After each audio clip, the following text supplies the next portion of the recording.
Well, they often say that revenge is a dish best served cold, but in this case, it's going to be a dish best served with a good helping of lobworms. I am going to head back down to that swim where I had that nice perch and lost that cracker. Now, there's no guarantee the fish is going to be feeding, no guarantee that I'm going to pick up that particular fish. But at least I know I'm in a good zone there. I know that it should be an area where the fish is going to reside, hopefully get another bite at the apple. But you know, that's fishing, isn't it? You win some, you lose some, and the ups and downs are all what add to the spicy mix and make it such an enjoyable pastime. So, same setup as last time, Darrant Valley 8-foot specialist quiver tip rod, size 6 HOS tackle wide gape hook, lobworms, red and white maggots, link leisure setup, and fingers crossed for a few more stripy beauties.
Tell you what, you'd think it's ideal conditions, wouldn't you? You can never get two fishing trips that are the same. I tried the last swim. I'm going to go back to the other swim. I'm only fishing 2 swims here on this trip. I tell you what, lovely dull conditions, and I can't get a sniff at the moment. So I'm hoping, chopping and changing and casting into different sectors of this area, that I will eventually have them switch on and maybe pick up one decent perch. Hopefully. But you couldn't really want for better conditions.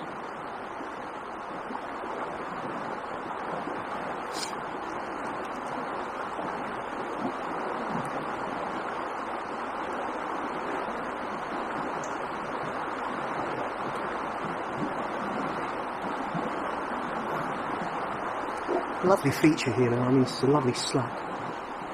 Quite, I wouldn't say deep, mega deep, but a little bit undercut.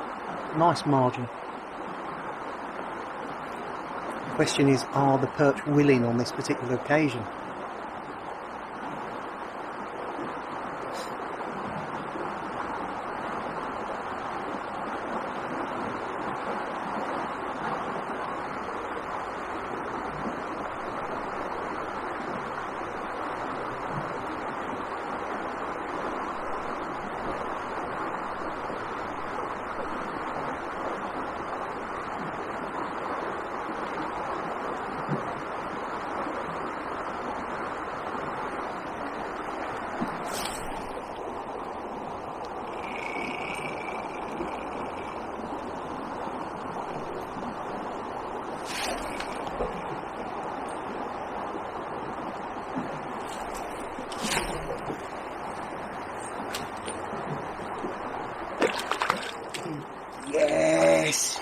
Come on.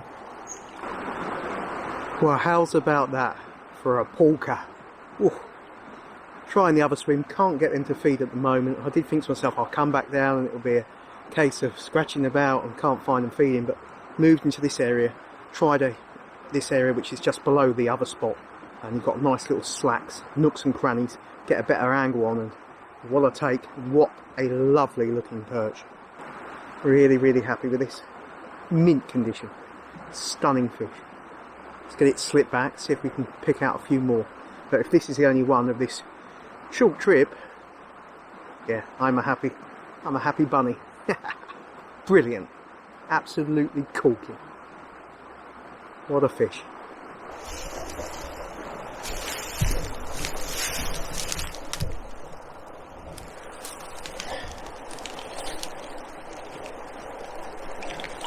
Off you go. Right guys, no more bites in that last spot where I had that lovely corking looking perch. Decided to move back into the first swim. I'm going to show you though, take time to show you my setup, what I'm using today. The rod is the Darren Valley 8-foot specialist rod. Lovely quiver tip, comes with 2 quiver tip sections. Lovely little rod for getting in nooks and cranny type spots. As I say, comes with 2 tips. I believe it's got a lifetime warranty. And I think these are reduced down to about £49 at the tackle box in Dartford. I'm not being paid to tell you guys, I've purchased this.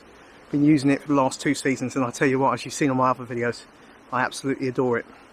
Got that paired up with a little GT 500S small reel loaded with 6-pound line, and that's a Gautier reel. Now the setup's just simple. I'm literally fishing size 6 HOS tackle wide gate to the most basic link leisure setup you'll ever see. A little soft gripper stop so I can adjust the length of the hook link, and a single SSG with a little bit of line looped over a swivel. Hasn't got to be anything complex. You know, it's simple, the mechanics work, find the fish, get the bites. And what's nice with this is I can adjust the length, just adjusting this soft grip stop, I can adjust it short or long, so if I'm in a little spot where I can only just about get under, I can shorten the hook link. If I want the bait to waft more, I can lengthen the hook link without having to worry about fiddling about to adjust. I'll just slide the little soft gripper stop up or down. As I say, single size, it's a size 10 or 12 swivel, and a little loop of line, single SSG nipped on. You can put more SSGs on if you want the actual link leisure to hold up more, or less if you want it to bounce through. As I say, simple setup. Locate your fish, find your fish, catch them. It hasn't got to be complex. But that's the sum of it, what I've been using today. Simple link leisure setup, lobworms, maggots, Darren Valley 8-foot specialist, little Gautier 500S reel. It balances perfectly. Small reels, small rivers, small rods. They all balance up quite nice to get into small swims. Anyway, let's go back to this other swim, the first swim, see if we can get a bite now there. The light levels are dropping a little bit more. Conditions haven't been bad. In my opinion, they're nailed on, but you can get that. You get nailed on conditions, and the fish just aren't willing to give up the ghost. Anyway, let's get back in that swim, shall we?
I was just replying to someone on my phone, the rod's pulled over. What a fish. This looks a stonker. Alright, maybe that's the adrenaline talking. It's a nice fish, regardless. Look at that. What a quality perch.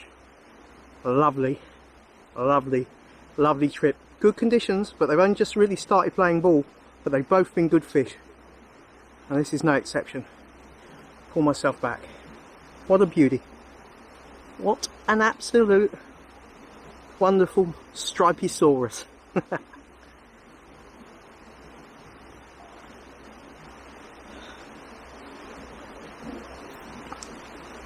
Look at that.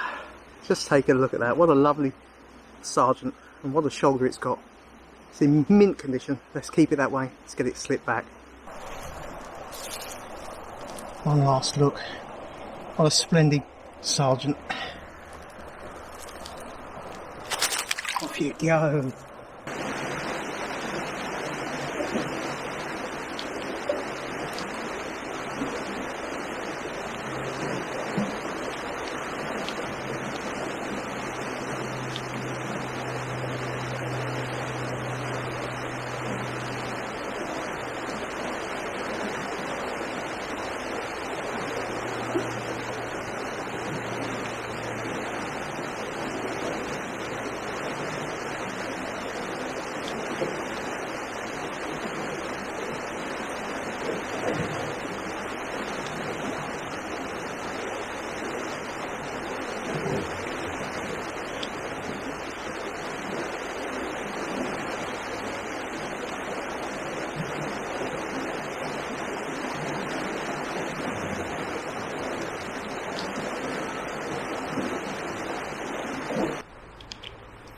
Well, all very much packed up. Little Darrant Valley. Tell you what, that breaks down so compact. Yeah, nice to get some revenge there. I think that first fish might have been the fish that I lost on my last trip, but it was far from easy. Good conditions. Didn't get down here till around about, I don't know, 11:45, 12ish. But yeah, very good conditions. I mean, you can't want for better. It was dull. It was very drab. But even with good conditions, hey guys, no two trips are ever the same. And I tell you what, they were being finicky. And came to light a little bit later on in that last swim that there was pike about. So it could explain why they weren't really feeding that good. It's the kind of risk that you take when you're fishing for perch and you're feeding in maggots. You're always going to bring silvers in, you're always going to bring the pike in. I think that played its part in it being a bit tricky. But I do also think they were just not feeding that good in general. You know, you can have the most nailed on 10 out of 10 conditions, and that doesn't always mean a lot. So it was a case of scraping around at first, trying the first swim, then trying the second swim, then going back to the first. But I had that lovely fish from the first swim, and it could have been the one that I lost on the last trip. Very similar, and also the hook, she shed the hook in the landing net. Just as I slipped the net under her and rested her, the hook was out. So yeah, lovely looking fish. And then I rotated back to the other spot and had that other beautiful looking stripey. 2 crackerjacks. You can't say fairer than that. I'm really enjoying my fishing this season, guys. I really am. And I tell you what, I'm really enjoying making the videos and bringing you the content. It's nice to have a overall good community feeling with the videos, and a nice amount of people with the right ethos watching the videos. I know I've got my few detractors. There's in life, you know, I think doing the YouTube videos has given me a hard skin now. At the end of the day, you're always going to have people that you fall out with. You're always going to have people that aren't going to like you, people that are jealous, people that are negative, got negative personality traits in general, and never happy to see another person, you know, enjoying themselves. That's life in general, and I think, as I say, YouTube's given me quite a thick skin to it. So to any detractors out there, rollicks to you. I'm enjoying making the videos far too much. I'm loving it, I really am. And to you guys who enjoy the videos, yeah, thanks for your support so much. I mean, it means a lot, it really does. I get a lot of enjoyment just reading the comments or seeing that people have viewed the videos and they've enjoyed them. It does mean a lot to me, it really does. It's hard to believe that from starting off the channel to where it's grown to now, to over 200 videos. Wow. If you'd have told me that when I'd started the channel, that Mark, you'd have 200 videos on YouTube, I'd have probably said, don't be silly. That's not really going to happen, is it? It's not going to be a thing. But it is a thing, and it's thanks to you guys and your regular support, your regular engagement, chatting to me. I've met so many people on the bank now that are subscribers. That helps me break the ice, because I do suffer with my autism, in the sense of anxiety, not being able to always read people's intentions, and it can be a minefield out there. But it's nice to meet the subscribers, you guys, on the bank, and always have a good chat, put the world to rights, or put the rivers a bit to rights, even if we can't put the sewage companies and Thames Water and the other water companies to rights. Anyway, I'm waffling on now, so I will see you on the flip side on another video. Thank you ever so much for watching. Until next time, this is Mark from Fishing for Memories. Take care. Goodbye.